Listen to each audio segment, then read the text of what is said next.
Hello, everyone. Welcome to our first Rogue in Motion webinar of 2025. We have been doing these webinars for a few years now, and our goal is to share information, research, what we're learning here in the clinic to share with everyone to help you improve your life with Parkinson's.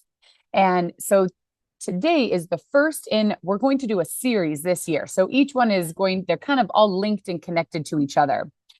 So today is the first one, and we are going to talk about thriving with Parkinson's, lifestyle choices that make a big difference.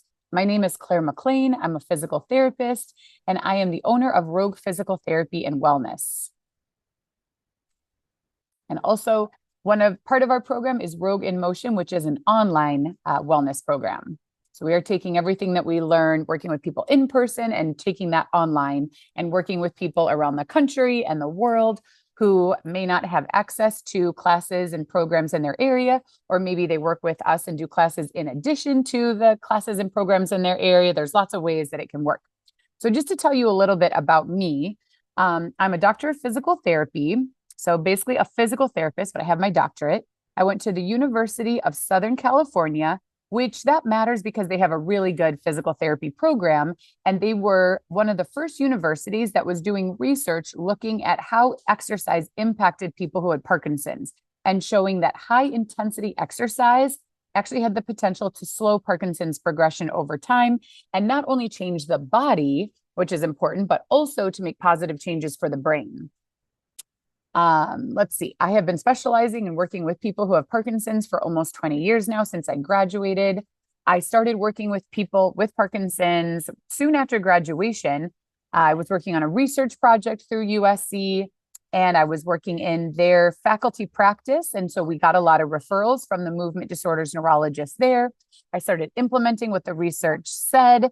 People were getting better. They were telling me, I've been to physical therapy multiple times before. It didn't really help. And this time it's really making a difference for the first time. So for me, that was very exciting. And I really decided to specialize working with this population. A lot of physical therapists are more generalists. They work with a lot of different people who have all different diagnoses and different things going on. And I'm really pretty narrowly focused on working with people with Parkinson's. So over the years, I have worked with thousands of people with Parkinson's in multiple settings. I've mostly been in outpatient, kind of out in the community where people come and see us in a clinic. I have worked in hospitals. I worked on research studies. I've done some special things like volunteered at exercise retreats and basically just try to learn as much as I can to bring that to the people that I'm working with. And our goal is to really try to implement what the research says into the real world. There is kind of a process that happens. Research is published indicating such and such is helpful. And when it comes to Parkinson's, it is that exercise is helpful, but specific types of exercise and doing it in a specific way. It usually takes 17 years from when that research is published for it to become standard of practice. So we are trying to speed that up and help people get access to the type of exercise that research shows to be beneficial. So this is me working with one of the people. This is Rick, and I have been working with him for over 15 years. So he is really doing remarkably well, even with living with Parkinson's for a significant amount of time. He was just here today exercising. He comes here 3 days a week. And it's just great to build these relationships and get to know people over the long term. So I'm really passionate about working with people with Parkinson's and helping them achieve their healthiest, most active lives possible while living with Parkinson's. So our series this year in 2025, we are going to be meeting on the third Tuesday of the month at 1 p.m. Pacific time, 4 p.m. Eastern time. Today, we're doing the overview. And so we're not going to do a deep dive into any of these topics. I'm basically giving a little intro to each of them. In March, we are going to talk about tracking symptoms so that you have objective data to work from and set goals. In April, we're going to talk about exercise as medicine with a focus on aerobic exercise. In May, we're going to focus on skill-based exercise. In June, we are going to focus on nutrition. In July, we're going to focus on meditation and mindfulness. In August, sleep. In September, maintaining social connections for brain health. October 21st, cognitive health. And in November, review goals and progress for the year. So if you want to attend all of these webinars, you are welcome to. So when this whole talk really is about lifestyle. So lifestyle really does matter. Up to 60% of health outcomes are based on the lifestyle choices that we make. This is what research is showing. So our genetics matters and does obviously influence our health over time, and certain aspects of genetics can influence health even more than others. But for the most part, the things that we do on a daily basis add up to either better or worse health. And that is good news. We have some control over our life and our health. This is not at all to make anyone feel bad, like you should have made different choices in the past. When it comes to Parkinson's, it is a complicated combination of factors that lead to someone experiencing symptoms and having a loss of dopamine. There is not one thing that you could have done differently or controlled in majority of cases. So this is about just acknowledging this is what my life has been up until now. And there was a confluence of environmental factors and genetics that potentially led to the diagnosis of Parkinson's. But at this point, going forward, you have choices every day on what you do that are going to make a difference in how you feel, both in the short term and in the long term. And that's what we're here for today. So and there are all sorts of treatments out there: medical treatment, naturopathic treatment, integrative medicine, surgeries. We are not going to be talking about those types of things. Those may be appropriate treatments for you to access, but we are talking about the choices that you make and the things that you have control over on a daily basis. So with our membership, Rogue in Motion, we made this brain health daily checklist. We are taking all the things that research shows make a difference in our health, both in the short and the long term. And then we are setting goals for how frequently we do them. Not necessarily every single thing is going to happen every single day, but the more things that we can do on any given day, the better. And I am a person who really loves to have a checklist or a grid like this so that I can check it off. And, in the morning, look at it. What things am I going to do today? Towards the end of the day, what have I done so far? Is there something else I can squeeze in today? And try to do that as many days of the week as possible. What was I going to say? I had another thought about it. So we're trying to do as many of these things. It's a helpful reminder to have a list like this. I had one other thought, but it just left my brain. So maybe it'll come back in a little bit. You can see if over time you can, start with maybe one thing that you're trying to make a lifestyle change, and then maybe you're ready to make the next change and then the next, or maybe you are going to jump in and make changes in a bunch of different areas all at once. Hopefully you really feel a difference in a pretty quick fashion where you feel better, more energy, more mobile, better sleep, maybe medications start working better. There's a lot of different ways, and that's what we'll get into next month, is measuring change, because that is important. Kind of your experience of how you feel is super important, but there are ways to make even that a little more objective to help you keep track over time. And you might say, okay, what did I get done today? And then tomorrow I'm going to have goals to do the next set of things. So when we send out the follow-up email with this video, I will include a PDF for this checklist so that if you want to print it out and use it to set goals, you can even change what any of these are if you want to. But this is a great place to start. So I'm going to talk through today each of these things and why they are on this brain health checklist.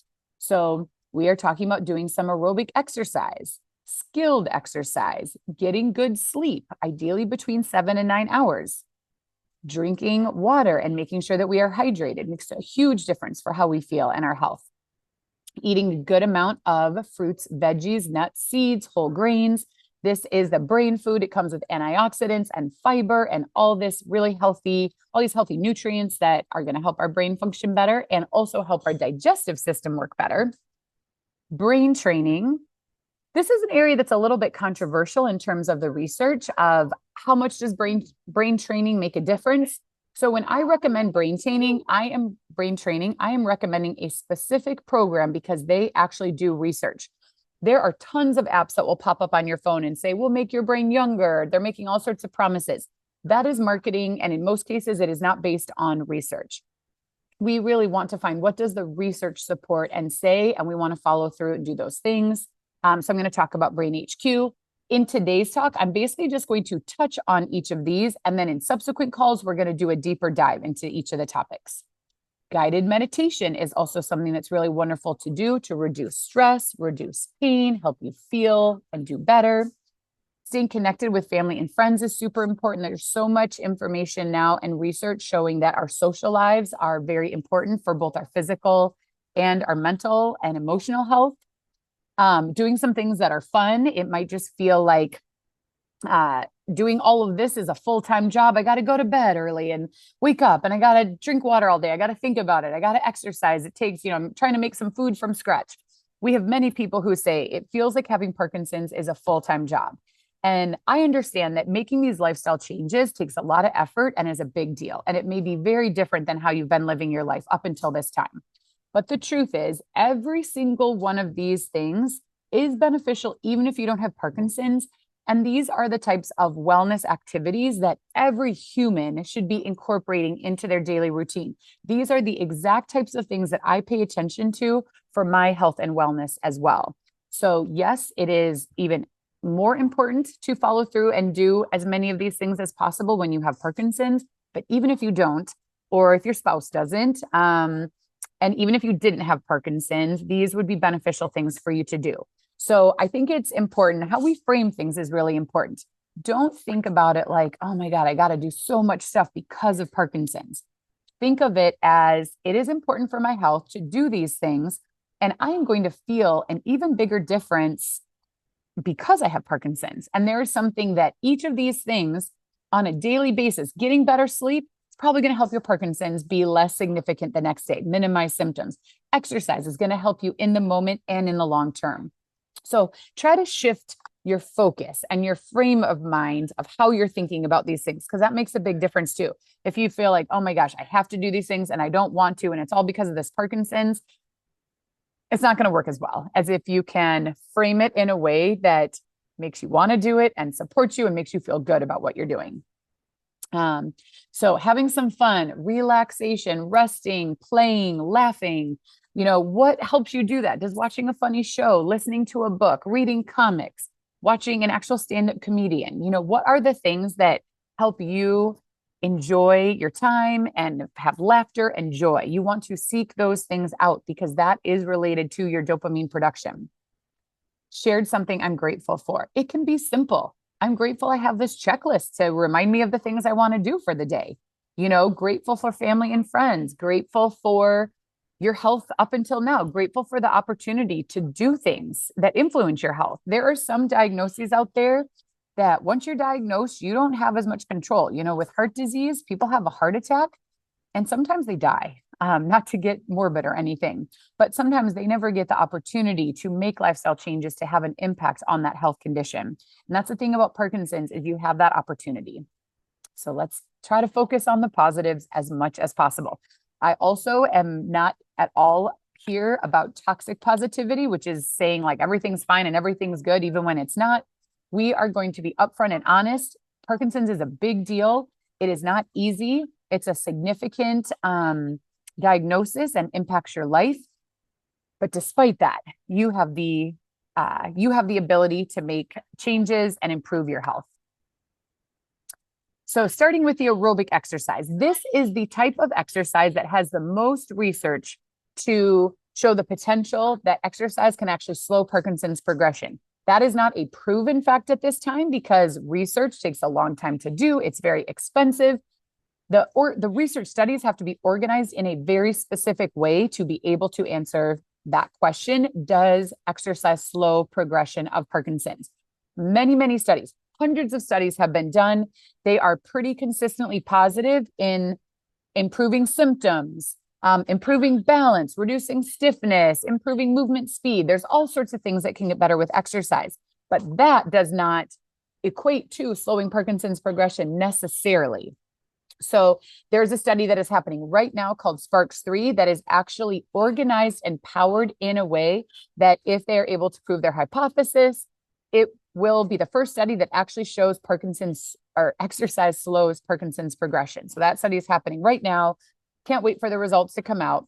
But in the meantime, as I mentioned, there is a lot of research already out there. This review paper is a really great one. It's written by Dr. Eric Alskog, who is a movement disorders neurologist at the Mayo Clinic.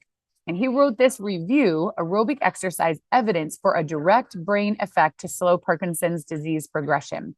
So he says that, the research is strong, although we don't have one study that proves it. The research is really strong that aerobic exercise and cardiovascular fitness directly influence cerebral mechanisms mediating PD progression. So every doctor should be recommending it to their patients. Each person should be trying to figure out what can I do and how can I do it. And that's what our job is as physical therapists, is to help you figure out what are you going to do and how are you going to do it to try to get to a point where you're doing aerobic exercise. What aerobic exercise is when you get your heart rate up and you're out of breath and maybe sweaty. I can say that I've worked with people who never get their heart rate up that high, but they still walk on a treadmill for 30 minutes. They still ride a bike and they do endurance exercise. So there's a whole spectrum when it comes to exercise, of just getting started, being active, working on your endurance, and then ideally being able to get up into those higher intensity ranges. But I have seen even people who aren't getting into the highest intensity still benefit from the exercise. But what the research shows is the higher intensity you can get into, the better. This is a picture in our gym. We have TVs and iPads, and we use an app. Everybody has a heart rate monitor on, and then it is projected up onto the TV while they're exercising. And if they are below 60% heart rate max, their name is in gray. Once they're between 60 and 70, their name is in blue. 70 to 80, their name is in green. 80 to 90, they're in orange, and above 90 is red. If you're in red, it actually might mean that you need to back off a little bit. Make sure you feel good during and after exercise. So this objective data of heart rate is really helpful when you're exercising, to know where you're at, know if you need to push a little bit more or if you're in the right zone. So I definitely recommend utilizing a heart rate monitor if at all possible. And these are the things that we will do a deeper dive in 2 months when we focus on aerobic exercise. I will go into all the research, what to do, how to do it in much more detail. This is a cardio class for us. I'm going to turn the music down so it's not too loud. So people are on treadmills, bikes. We're playing fun music. We're doing intervals, going faster, slower, adding resistance, checking to see if our heart rates are getting up. So if you're already doing aerobic exercise, fantastic. Check and see, could you push it a little more in terms of the intensity? What is the frequency of that aerobic exercise during the week? The research shows that really a minimum of 3 days a week is necessary for neuroplastic changes, and each additional day that you do is likely beneficial. You may need rest between those. So maybe you're doing 3 to 4 days because you do need a rest day between if you're really pushing to those high intensity levels. So exactly what you do and how you do it is very individualized. And we will get into that in much more detail. But examples: riding a bike, walking on a treadmill, going for a walk outside, going for a jog, getting on an elliptical, swimming potentially. Many forms of exercise like walking and swimming may not be aerobic, or they could be aerobic. It depends on how much you push it. And so that's where using a heart rate monitor so that you're measuring your heart rate is really helpful in you knowing, is this aerobic or not? Even if swimming or walking isn't aerobic, it still is good for you. But we want to try to do forms of exercise that really can get you up into that higher intensity zone. Things like boxing also can be aerobic, but aren't always, because boxing does require a lot of skill. So thinking about what I'm doing, how I'm doing it, am I doing the right punch? Where are my feet supposed to be? How am I stepping? What is this exercise? The more cognitively demanding exercise is, the harder it is to push yourself and get your heart rate up. So in some cases, boxing may not be super aerobic. It still is great to work on the skills, but we might say, okay, we do need to supplement with some time on the recumbent bike or on a treadmill to make sure that we're getting that aerobic exercise in as well. So it's all about being really smart and strategic and looking at your exercise program, seeing where you're at now, what could be added, how could this be better? And that's with Rogue in Motion, our online membership. That is what we are doing all the time. We are teaching live classes 5 days a week. We are there live on Zoom before and after class to answer any questions that you have. When you first join, I meet with you for 30 minutes to help you kind of put together what your weekly schedule is going to look like. And then we're available over time. Is this helping? Are you feeling better? Are you able to do what you're trying to do? Are there any barriers or limitations? We are there along the way to help support you in being able to follow through and do this. Many people if you just think about, okay, I can walk on the treadmill, I can do this form of exercise, but there's a lot of barriers with Parkinson's. And sometimes it's more motivation. You just don't feel like getting up and going and doing it, or it's hard, or sometimes it's your schedule. If you're still working, there are just so many barriers. Maybe you didn't sleep well the night before and you just feel really tired and you feel like you need to rest for that day. Unfortunately, that rest is not what's going to help you feel better. Actually, exercise would be better to do even on a day that you're not feeling great. Certainly, if you need to sleep in or do some rest on that day, do it. But you also want to ideally exercise and help yourself get back on track with good sleep. So obviously, I could talk about exercise for days. We're going to get into it in more depth, but I'm going to move along for today so I get through all my slides. I also want to share this study, which was really exciting, just came out in 2024 last year. Intense exercise increases dopamine transporter and neuromelanin concentrations in the substantia nigra. So this is showing that exercise really makes a difference in the brain. And what is cool about this study is it actually was online exercise. Initially, it was supposed to be in-person exercise, but it got started during COVID times. And so they moved to the exercise online. And even though they were exercising online, they were still able to see really significant improvements in individuals. So, in most cases, I want people to have access in person, to meet people, go in, get coaching. But online works. So if you don't have access in person, you can join online instead. And even if you do have something going on in person, depending on how many days a week it is or which classes it is, our membership might supplement the exercise that you're doing in a really nice way. So online works. All right. So did you do some skilled exercise that day? Basically, skilled exercise is anytime you're working on something you want to improve on, or something like learning a new or different skill. So learning a sport like pickleball is skilled. Boxing exercise, unless you were a professional boxer, most of us were not. And so if you go and do a boxing class, that is new and different exercises and things that you haven't done before.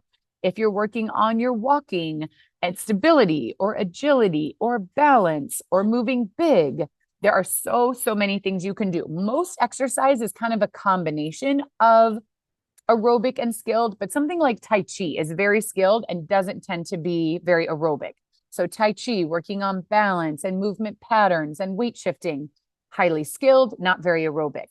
Riding the bike, not super skilled. If you are focusing on achieving certain RPMs and certain speeds, that adds a little more skill to it, but you're kind of just sitting there, moving those legs. So that tends to be hopefully more towards the endurance and higher intensity aerobic.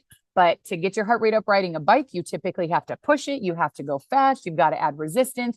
If you just sit there and pedal in a comfortable way, it's probably not very aerobic. So it's a spectrum in terms of skill-based to more high intensity. And then there are some things in between, like we have HIIT classes and boxing classes where our goal is to do both, do high intensity aerobic exercise and work on skills at the same time to be as efficient as possible. This is one of my favorite review articles as well, talking about how exercise really enhances neuroplasticity, both motor and cognitive, and that we have multiple forms of exercise that we're trying to do. Goal-based exercise, where we're trying to do something challenging and get better, and also aerobic exercise. And we see different improvements from each type. There is increased synaptic strength, increased neurotransmitters, receptor density, and increased dendritic spine formation. So these are all the things happening in the brain when you exercise. It's very cool. We also see improved brain health with increased trophic factors, blood flow, improved immune system, neurogenesis, that is making new nerves, and improved metabolism. These are all things that contribute to brain health and overall health. These together create strengthened circuitry in the basal ganglia, cortex, thalamus, cerebellum, and brainstem. These are all parts of the brain. Parkinson starts in one part of the brain, but for most people over years and years of living with Parkinson's, it is going to kind of spread in the parts of the brain that it affects and cause different symptoms over time. So exercise is really shown to help those parts of the brain continue functioning better. If we get the circuitry functioning better, then we have improved behavior. Movement is better. It's more automatic. Cognition is better, improved executive function, and mood and motivation. So exercise does good things for your brain, which then does good things for your body and your behavior, which then keeps you exercising. And it's this really positive cycle. So it's pretty exciting what is possible with exercise. All right, we will do a whole lecture with more of a deep dive into skill-based exercise as well, what the research says and what we're talking about, and what are the most Parkinson's specific skills that you can work on. All right, sleep. So the goal is between 7 and 9 hours a night. And the challenge is sleep is something that is affected for most people who have Parkinson's. Some people may have difficulty falling asleep, but I hear more commonly from people that they fall asleep okay, but they're only able to sleep for a few hours and they wake up, and then the rest of the night is kind of a back and forth, trying to get sleep, but feeling awake, feeling uncomfortable, kind of maybe anxious, or just, not able to go back to sleep, not really having anything in particular that is wrong, but just can't go back to sleep. So this is something that is very important to talk to your doctor about, because sometimes medications can be optimized. Even Sinemet or carbidopa-levodopa can be adjusted to help with sleep. Sometimes people need to take medication closer to bedtime or even overnight. Or for some people, they notice that medication feels like it kind of wakes them up and they feel more alert. So they need to take medication further away from bedtime. So no specific recommendations on medication, but if you are experiencing difficulty with sleep, it's very important to talk to your doctor about it so they can help you optimize your medications, and see if anything can be done there. Exercise also helps people sleep better. So getting a good exercise routine going is going to help with sleep. And then if you sleep better, you're going to feel better the next day, have more energy to exercise. And again, we can start to see this positive spiral. The reason that sleep is so important, I mean, we all know being sleep deprived is not good. We do not feel well if we don't get a good night's sleep. So we are very aware of that. But when it comes to research, there's some pretty cool research actually that shows that neuronal dynamics direct cerebral spinal fluid perfusion and brain clearance. So when we are sleeping is when our brain has a chance to clean up. And one of the problems with Parkinson's is an increase in misfolded proteins. Alpha-synuclein is a normal protein we all have in our brain and body, but when it gets misfolded, it can cause problems in how the cell function. Normally, as we're living our lives, if we have waste products in the cells in our brain or misfolded proteins, we have a process called autophagy that is the garbage disposal, cleaning up of those cells. Part of Parkinson's is that that system doesn't function as well. And what the research is showing is that when you sleep and get enough sleep is when you have the opportunity to clean your brain up. You're obviously not doing that actively. It's all happening while we sleep. But that is why sleep is so important. And so if you're sleeping well now, great, monitor. And if you ever notice a challenge, talk to your doctor. If you are someone who currently is experiencing challenges with sleep, it's important to talk to your doctor and make some changes in your life to improve this. And there are lots of things that we can do: bed hygiene, how we wind down in the evening, how our bedroom is set up, how much we're on devices. There are many, many things that we can do to help optimize our sleep. And we will talk about those in more detail in an upcoming webinar as well. Hydration, drinking 6+ cups of water per day. Dehydration can negatively affect motor symptoms and cognition. Low blood pressure can lead to symptoms of dizziness and decreased balance. And constipation is common for people with Parkinson's. So the research shows that people with Parkinson's tend to be less thirsty and drink less water throughout the day. And then, having more motor symptoms or cognitive changes, that could be related to Parkinson's, but it also could be related to dehydration. And for people with Parkinson's, low blood pressure is common, and that can affect your balance. So you want to hydrate. It's going to help your brain function better. It's going to help your blood pressure be better, and it is going to help you have less constipation. The amount of water intake in this study correlated inversely with the severity of constipation, and the depletion of water intake preceded constipation in most cases. So people were drinking less water and then they were more constipated. So yes, Parkinson's does affect digestion, but just drinking more water is something, that simple thing can actually make a huge difference. All the things I'm talking about, you might be saying, duh, like we know we're supposed to exercise. We know we're supposed to get good sleep. We know we're supposed to drink water.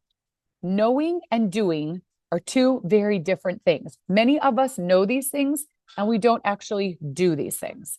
So that is the difference in experiencing benefit, is can you actually make these things happen? And speaking of, I'm going to drink some water because I am a person who doesn't get very thirsty. I can go the whole day without drinking water. So it's something that I really have to be conscious of.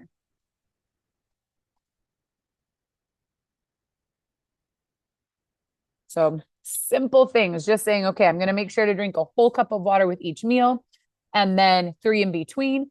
If one of your challenges with sleep is that you wake up to use the restroom multiple times overnight, certainly you can kind of front load your water a little bit more throughout the day. Get up and start drinking in the morning, and perhaps you stop drinking water by 5 p.m., 6, 7 p.m., so that you're kind of getting it out a bit before you go to bed and you're not getting woken up as much. So there's so many ways that you can be smart and strategic about what you do and how you do it. Nutrition. Nutrition is really hard to research because it's really hard to control what people eat. In most cases, to really be able to measure the effective diet, research studies have to provide all the food, and people really have to not eat other food separate from it. So it's very difficult to do randomized controlled trials of dietary factors. But there is quite a bit of research on nutrition, looking at both what are food groups that people eat that maybe help reduce the risk of getting Parkinson's over time, and then tracking people as they're living with Parkinson's, who's having better or worse outcomes. So what the research is showing is ideally each day we are eating 10 plus servings of vegetables, fruits, nuts, seeds, legumes, whole grains. We are minimizing our processed food. That's pretty straightforward across the board. Everybody is recommending the same thing, that we don't eat processed food. But for most Americans, that is a good portion of their diet. So it's a big deal to make changes here, though, and you got to figure out what makes sense for you. Where are you going to start? How are you going to progress over time? Do you need help with that? Are you going to get a meal delivery? There's multiple meal deliveries. There are even, at the grocery store, there are healthy frozen meals like a company called Blue Zones that is using the dietary factors found in the Blue Zones, where people live a really long time, healthier than average in the world. And they're saying, okay, they tend to eat this kind of food. We are going to put this into packaged meals to make it easier for people. But I get the Blue Zones frozen meal. So if I need something quick for lunch or dinner, I can microwave it, but it's got whole grains, legumes, vegetables, some seasoning and sauce. They're pretty good. So yes, making food from scratch is great whenever possible, not realistic every single day for every single meal. So we want to set ourselves up for success there as well. What the research is showing, I know this figure is kind of small, but they looked, let's see. It is important to understand the role nutrition plays both in neuroprotection, so protecting our brains, and also neurodegeneration. Recent epidemiological studies have revealed the promise of some nutrients in reducing the risk of Parkinson's. So this one was looking at the risk of getting Parkinson's. So some might say, okay, well, what influences your risk of getting Parkinson's is maybe different than what influences the progression over time? Possibly, but I think it makes sense that things that increase or decrease our risk of getting Parkinson's in the first place likely have influence in progression over time. So in this arrow, they basically show on the red side is things that contribute to neurodegeneration, which is bad. The things on the right side contribute to neuroprotection, which is good. So milk is the only actual item on the bad list. So there are multiple hypotheses for why dairy products are not good for us, especially related to Parkinson's. I will go into that in more depth when we get to our nutrition lecture. There are multiple foods that are kind of in the neutral zone in the middle. It's not really understood, or in some cases, there's some conflicting evidence of whether it's beneficial or harmful. On the right side, there's pretty good consensus that these things are helpful. Omega-3s, which you can get from nuts and seeds and fish. If you're eating fish, go for non-fried fish. Vegetables, fruits, carotenoids, those come in fruits and vegetables. Genistein, that comes in soy. Soy and legumes are really beneficial. Tea, caffeine, and resveratrol. So these are the things that are beneficial that we want to eat more of. There is a researcher, a naturopathic doctor named Lori Mishley. She is doing a longitudinal study following people living with Parkinson's and seeing who's having better and worse outcomes and how does that relate to lifestyle factors. We will talk about her measurement tool, the ProPD, next month. And she has done a couple she has written a couple papers based on the information from the dietary factors. So she has a list of foods that you really want to try to emphasize, a list of foods you want to try to minimize. I will talk about those in more depth. She also published recently a study looking at comparison of associations between the MIND and Mediterranean diet scores with patient-reported outcomes. So the MIND diet is similar to the Mediterranean diet, but it basically has some tweaks to make it even more brain healthy. The goal is to minimize dairy products and really focus on eating leafy greens and berries on a daily basis. So the Mediterranean diet already has quite a bit of research to say it is beneficial. What if we tweak it even just a little bit to really focus on brain health? So what they found is that after adjusting for age, gender, income, and year since diagnosis, for each 1 point increase in the MIND and MEDI scores, their Pro-PD score was 52 points lower for the MIND diet and 25 lower for MEDI. This study suggests the MIND and MEDI scores are associated with fewer patient-reported symptoms over time, with each MIND point being twice as strong as MEDI. Further dietary intervention trials should consider the MIND diet as a therapeutic strategy for improving long-term outcomes. We really are what we eat. What we eat matters. Even making small changes can go a long way. And the more changes you can make over time, the more potential you have to benefit. So we will go into this in more depth, but a good place to start is looking up MIND diet recipes, minimizing dairy, really emphasizing fruits, veggies, especially leafy green vegetables and berries, trying to eat those on a daily basis.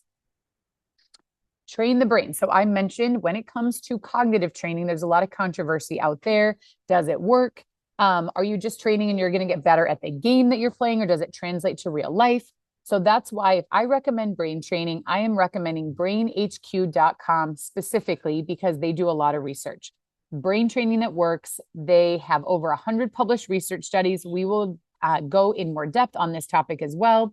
This is a recent study that was published in 2023, looking at both the efficacy and feasibility of remote cognitive remediation therapy in Parkinson's disease.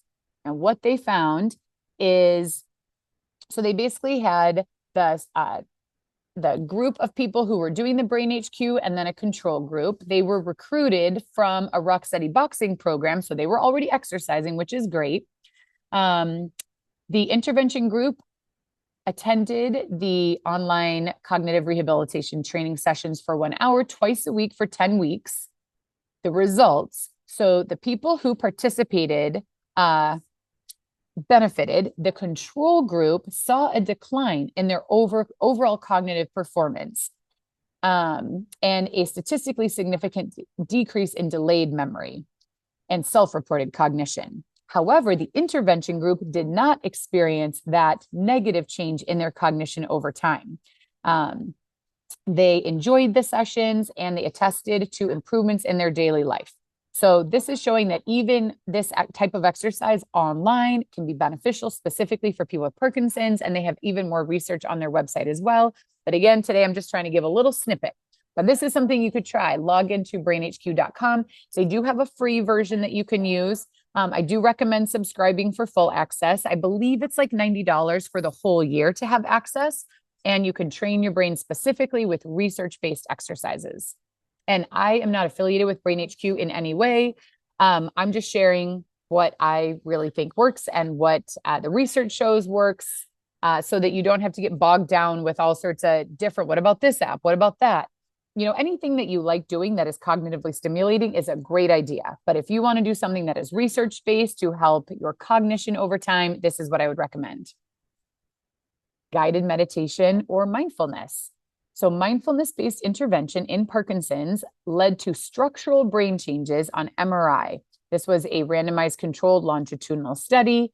They had people participate in a mindfulness-based program for 8 weeks. It was structured, and they saw gray matter density. So that is like kind of the density of our neurons and our brain.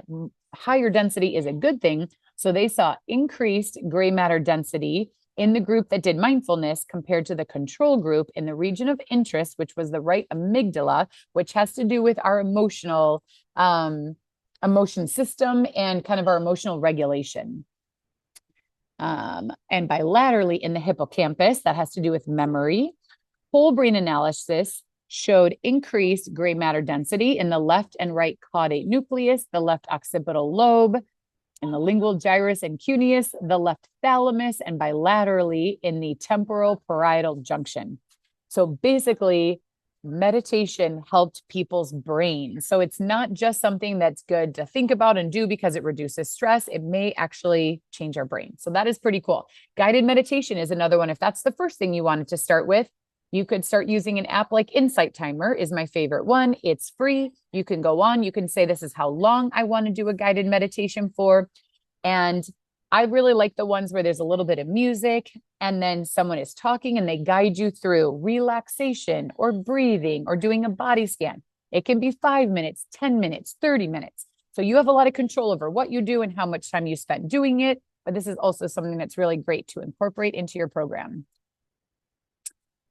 Have you connected with family or friends? So there are strong associations between social cognition or social connections and cognition. This research study is with a global collaborative individual participant data meta-analysis. So it means they put together a lot of different studies to do a meta-analysis. So this study, because of all the different studies they looked at, included 40,000 people in 13 studies. Individual participants, for the main models, being in a relationship or married predicted slower global cognitive decline than being single or never married. Living with others predicted slower global cognitive, memory, and language decline than did living at home. If you think about it, when you live with someone, you've got to communicate with them. Weekly interactions with family and friends and weekly community group engagement predicted slower memory decline than did no interaction and no engagement.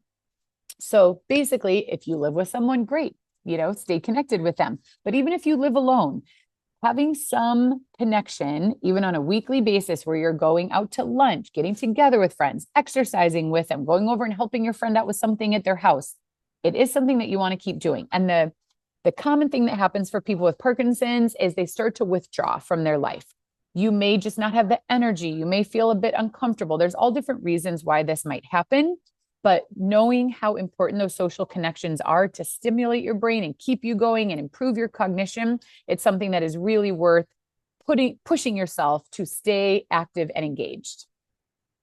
And I think as I was looking through, I saw some research that said even online interaction is something that can be beneficial as well. So joining our classes online with us, connecting with each other, in different ways is one way that it can be helpful. In terms of relaxation, resting, playing, and laughing, do we need research? I don't think so. We know this is good for us. And when you are busy trying to take care of your health or a loved one's health and feeling a lot of stress and anxiety, this can be very difficult. But trying to carve out some time and seeing what are the things that I enjoy, what makes me laugh, how can I play? Is there family, children, grandchildren? Like I said, a comedy show, a funny movie, maybe you watch more comedic TV than news on the TV because news is extremely stressful. So figure out what works for you, but it is going to make a difference. Gratitude. So when I looked up, I did not find specific research on gratitude for people with Parkinson's, but this one was looking at well-being in older adults, and not everyone with Parkinson's is an older adult. There's a huge range in ages. But the majority of people with Parkinson's, the average age of diagnosis is in the 60s. And so many people with Parkinson's are in their 60s or later, which would qualify them as being an older adult as opposed to a middle-aged adult.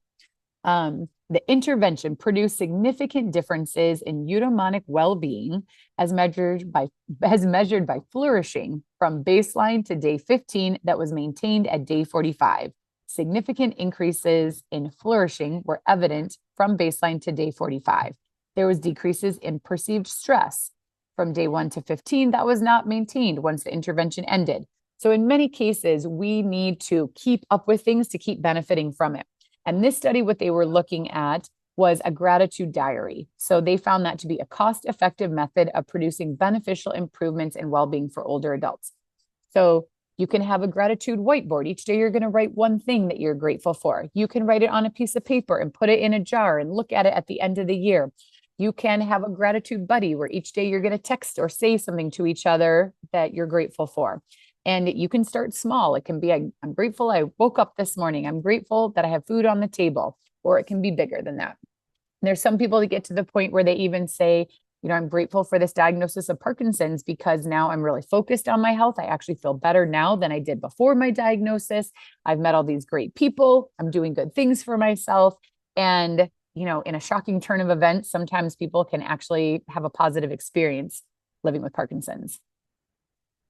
So how do we incorporate these things into our membership? So these are all things that you can do on your own and you can make changes. We are here to try to support people in making these lifestyle changes. So for our exercise classes, we have both aerobic and skill-based exercise options. We talk about sleep on a regular basis and we do educational meetings.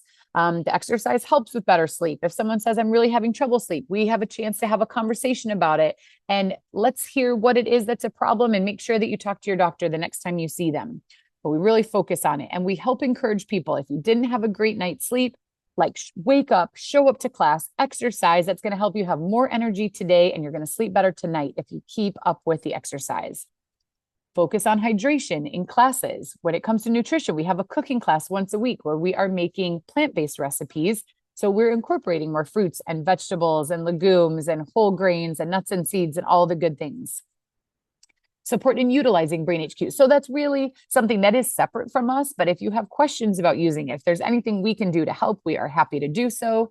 And we incorporate cognitive challenges into our exercise classes as well. For guided meditation, we have options in the daily email that we send out each morning where you can just click a link and then pick one that you want to listen to, make it as easy as possible.